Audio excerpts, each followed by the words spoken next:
Buy, Sell, Keep, Avoid is back with some further tweaks to make this the best series on YouTube. Welcome to FPL Mate, my name is Dan, and yes, we've made further changes to this series and we're going to continue to improve it to help you with your transfer decisions, this time for Gameweek 5.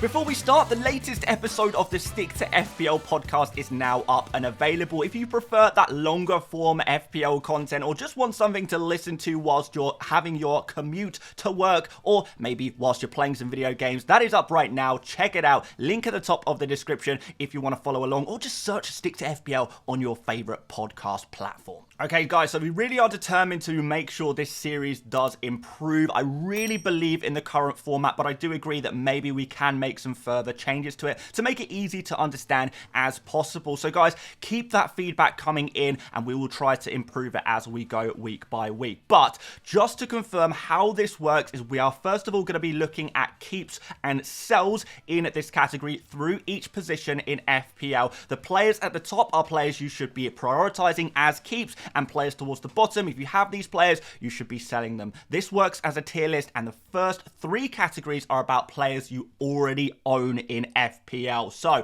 if you don't own these players, you don't need to focus on this too much, but if you do own these players, then this is going to be very, very valuable for you. So we've got the keeps up first, just these three keep players, and these are the most priority keep players. Again, it works at a tier list, so the higher the player is, the more of a priority a player is to keep. And Ollie Watkins tops the list here with some great fixtures coming up. Wolves at home next, then Ipswich, and Manchester United after that is not too bad either. Watkins has been putting up some really nice numbers and is finally getting himself on the score sheet for Villa, which is really, really useful stuff. Hopefully that can continue and he can continue that trend of taking a couple of shots, but most importantly, getting a couple of big chances per game, because currently 2 big chances per game is really good. 2.85 XG so far this season is really, really good. These are some high numbers that we really like the look of so far this season. We are only really looking at Haaland doing better than this in the forward position. Nicholas Jackson is another player I would look to keep. He plays West Ham next with some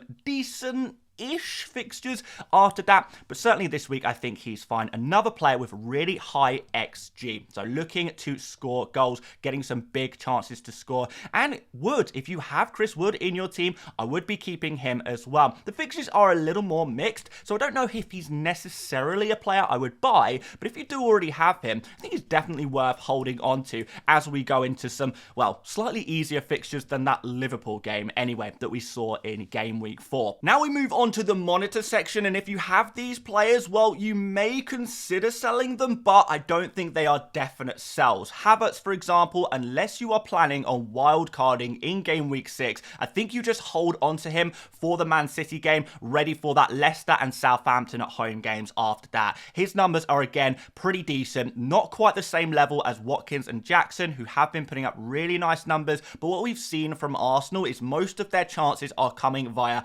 Havertz and Saka. So these are the two kind of best attackers to go for from Arsenal, and I'd quite like that double up in game week 6 and 7 there. So yeah, be aware if you are selling Havertz, you're probably going to want to have him back, and if that's going to require a wild card, fine, but if you're not wanting to use that wild card, you probably just want to hold on to him. Solanke is another player to monitor at the moment. I think now he's back in the Spurs team, this is good news, and Arsenal was a tough game for him, so I don't want to judge him too much on that one game coming back. Now against Brentford and Manchester United, there's going to be more opportunities for him, so hopefully he can kind of reinstill that confidence that maybe some of us had in him in game week 1. Bonus point, how on earth has he not dropped in price? Still 7.5 million, absolutely crazy. Two other players to monitor are Isak and João Pedro if you have them, mostly because of their injury situations. I think both of them will be fine for game week 5, but if they're not, they will drop down into the sell category. But for now,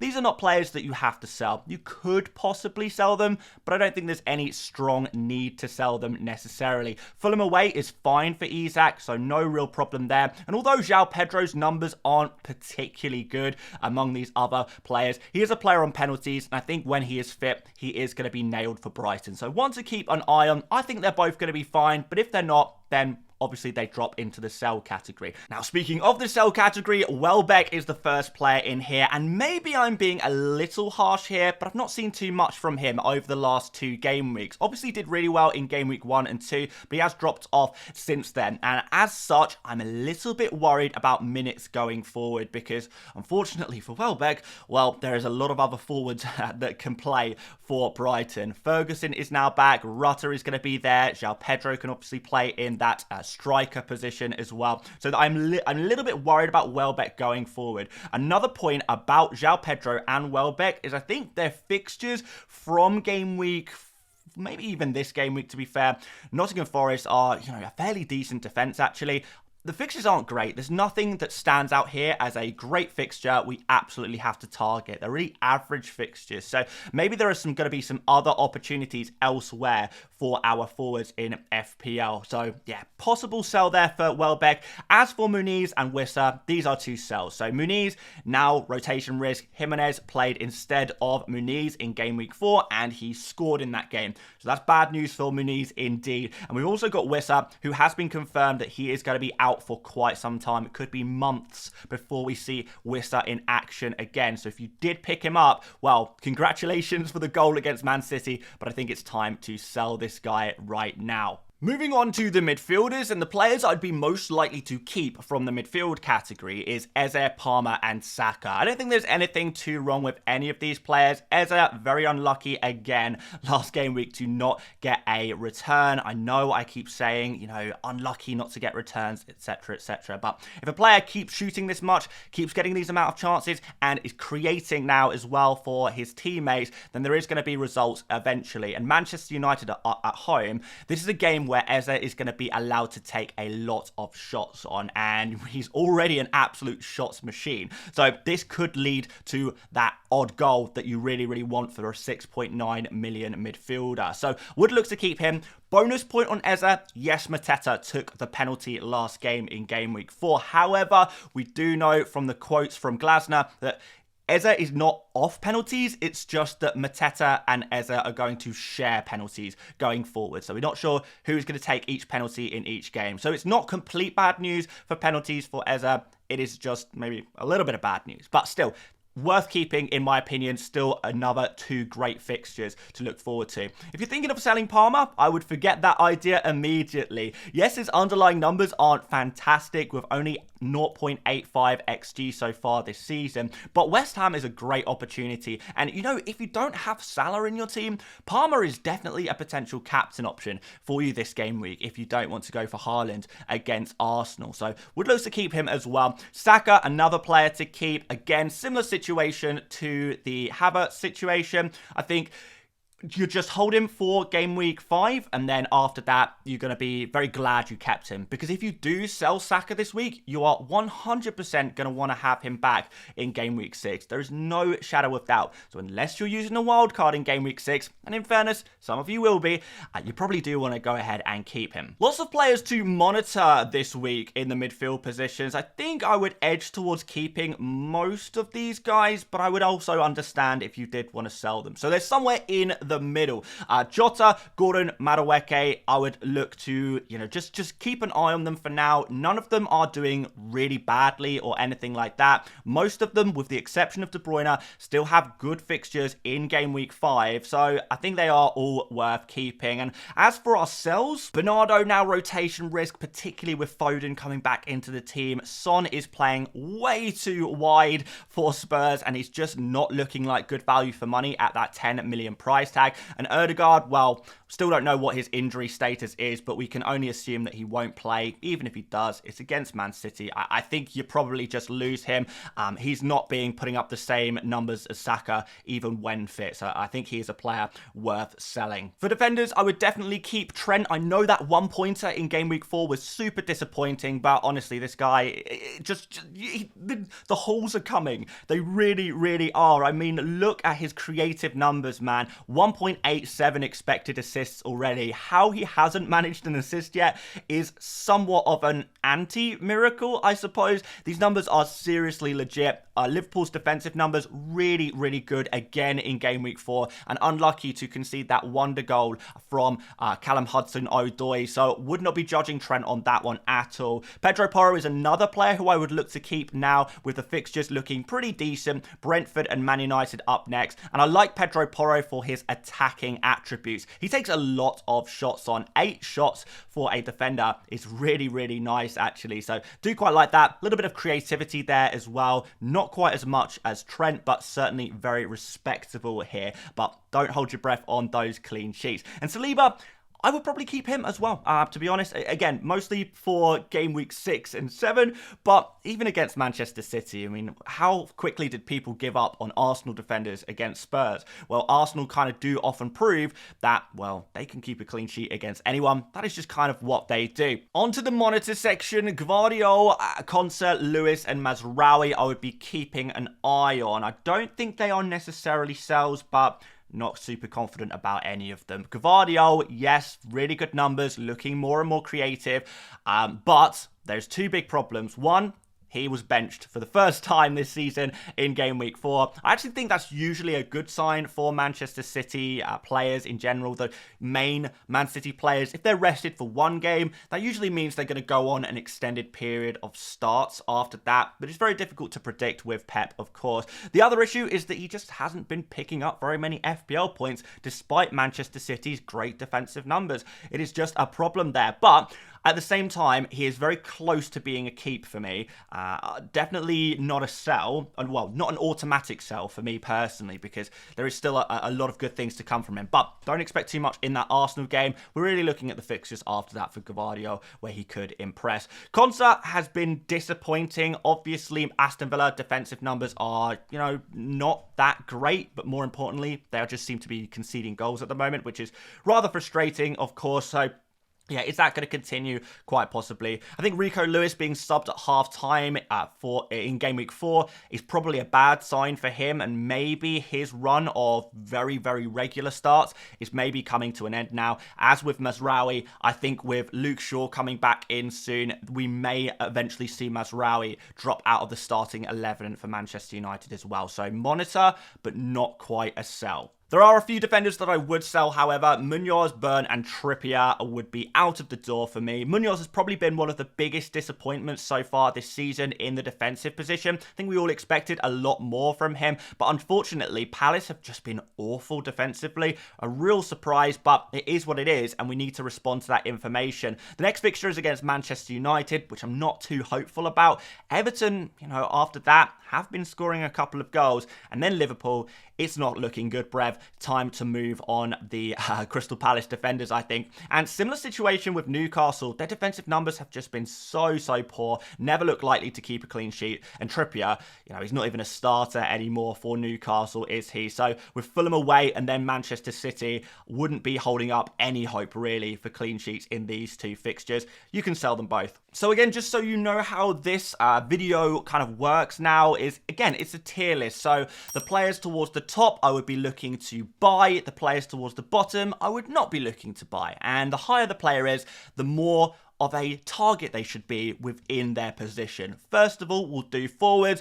Watkins is at the top. You know, if you've already got Watkins, maybe you look at Haaland and Mateta. And it kind of works like a tier list like that. Hopefully that makes sense. But yeah, Watkins is probably the number 1 forward to buy this game week, because I think, again, with Haaland playing Arsenal, we're looking for captain options right now. Unless you have Salah, of course. And Watkins definitely can be that guy at home against Wolves. But we've spoken about Watkins a little bit already in the keeps and avoids section. So if you have Watkins, keep him. If you don't have Watkins, because this is about players you don't have, well, you might even consider buying him as well. Haaland is always going to be a buy as far as I'm concerned. I think he just automatically takes a spot in this list, but he's not going to be the number 1 buy for me this week just because of that Arsenal fixture. But given his form and given that Arsenal's defensive numbers haven't actually been that great so far this season, I wonder if Haaland can still get something from this game. I wouldn't be totally against captaining him, guys,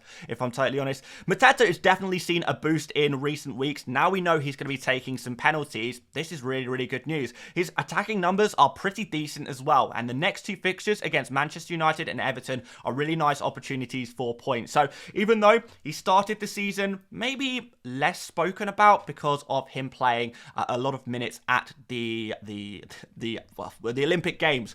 I forgot what the Olympic Games was called for a second there. So yeah, he was playing a lot of the Olympic Games, so maybe couldn't play too many minutes at the start of the season. Some people worried about his 7.5 million price tag. He's dropped a little bit to 7.4 now, so I think there's definitely something here that we can maybe consider. After that, we got a few monitors. Now, although, you know, if you have Jackson, I would be looking to keep him. If you don't have him, I would maybe monitor him as well as a potential pickup, just because his minutes are good. They're really good, actually. And since Chelsea haven't signed a new striker, looks like Nicholas Jackson is going to be that guy for the rest of the season. Jamie Vardy also goes up to the monitor section. He's moved up a little bit from last game week. I'm still not 100% convinced by him because he really did do so little in game weeks 2 and 3. So you kind of look at this. Yes, he's scored 2 goals.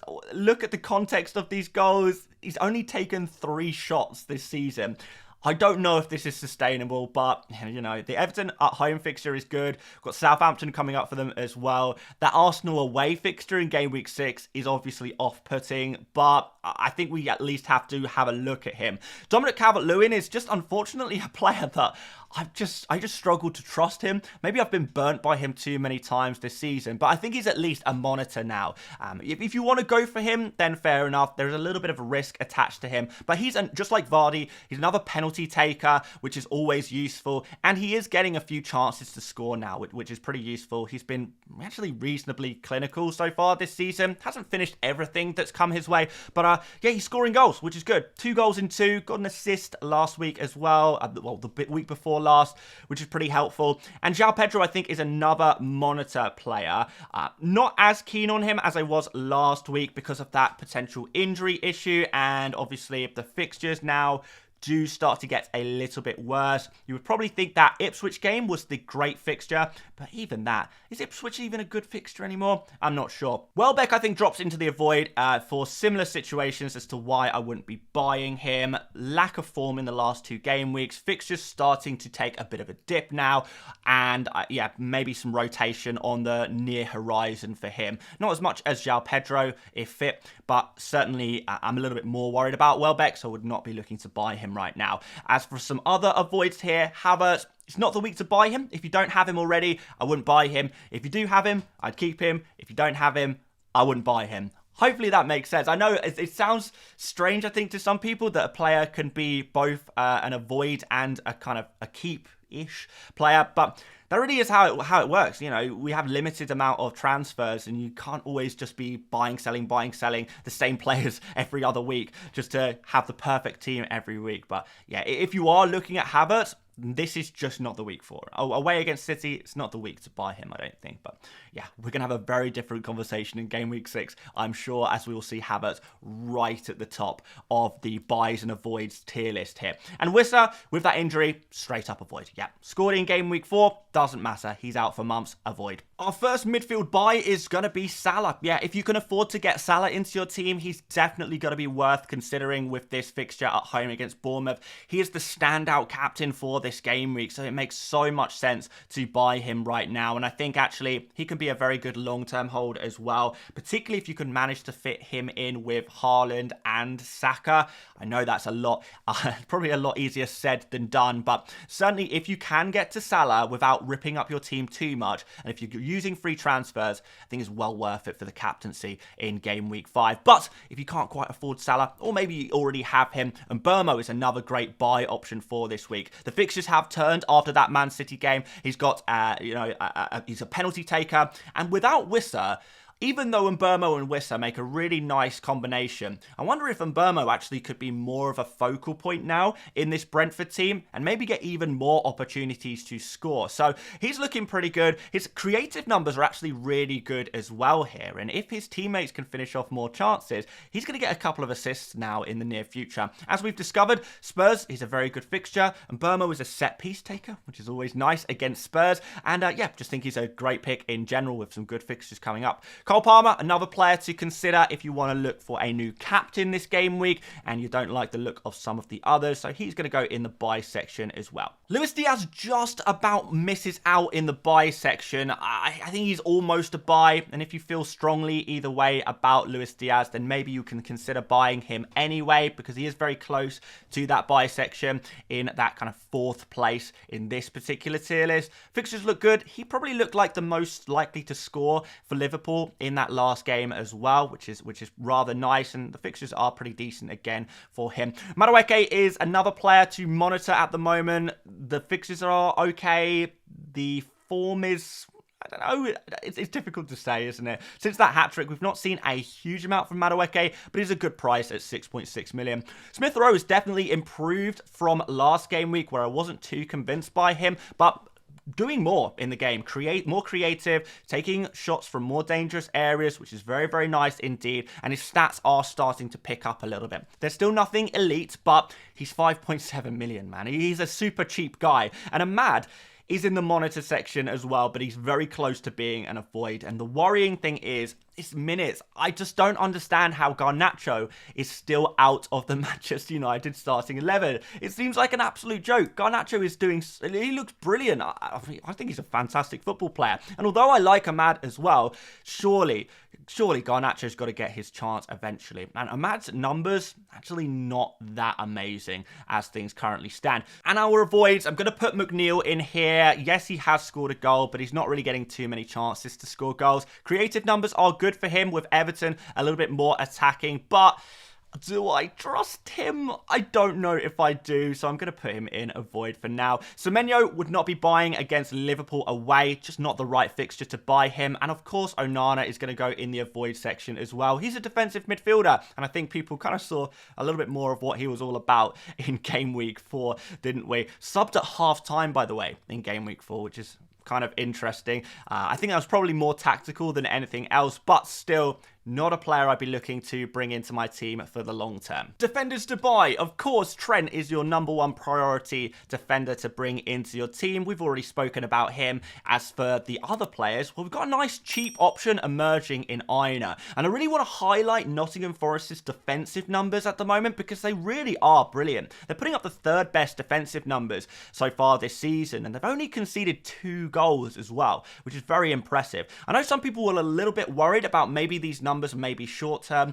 but last season their numbers were really good as well, and now they've kept a clean sheet against Liverpool and kept Liverpool fairly shut out in that game as well. I think we're all impressed by Forest.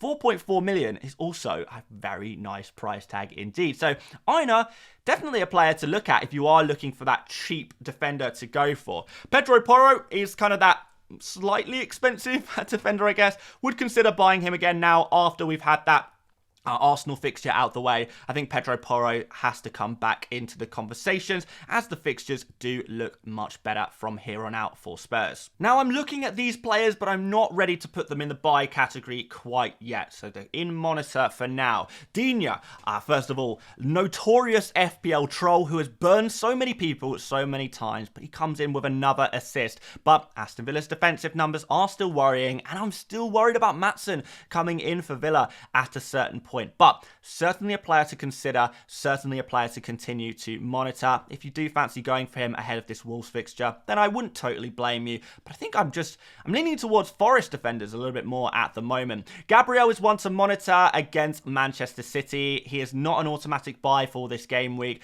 but at the same time, I don't think he is a player to completely avoid. Certainly needs to be in the conversation still. And we've got a couple of Manchester United defenders in here, both at 5 million, which I think is slightly too much for me for a Manchester United defender, as I'm not convinced that United are any better of a defence than many of the other teams that do provide you with 4.5 million defenders. So that's kind of my worry there. I do prefer some of the other defences at the moment. As for the fixtures, they're okay. okay. I mean, to be honest, Spurs and Aston Villa in 6 and 7 do not fill me with confidence. And I do honestly think that Manchester United will concede goals in each of the next 3 games. It's not looking too brilliant. Mazraoui, another very popular defender that a lot of people are looking to buy at the moment. He would also drop into the avoid section because of that rotation risk moving forward a little bit. Even though he does provide better value for money, I do think his time is maybe a little bit more limited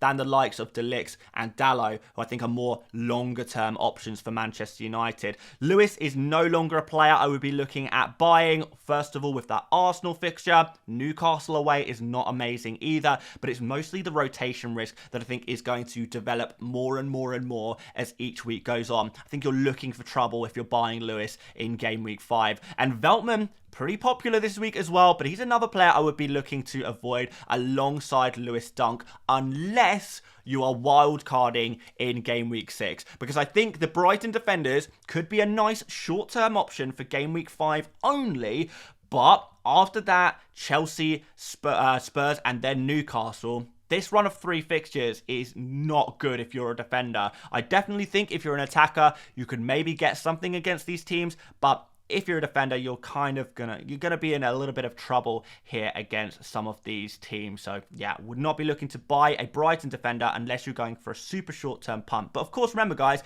you can roll your transfers through the wild card now. So if you just don't make don't bring in Veltman for a 1-week punt, don't bring in Dunk for a 1-week punt, that will just give you an extra transfer to use after you've played your wild card in Game Week 6. So definitely something to consider there again. But guys, that is going to be all of the buy, sell, keeps, and avoids for this game week. Now, we have made a little change to this by trying to explain more how this works, how these videos work, what these tables mean as a tier list. That's how they're kind of designed as an in-depth tier list, which provides you with all of the data, and trying to separate things a little bit more between your buys, your monitors, your avoids, etc, etc. So hopefully this has made the video a little bit more intuitive, a little bit easier to understand. If there's any other suggestions that you guys have to make this even easier to understand, please do let me know. But I am really, really convinced that this video is more helpful than it has ever been before. Breaking things down,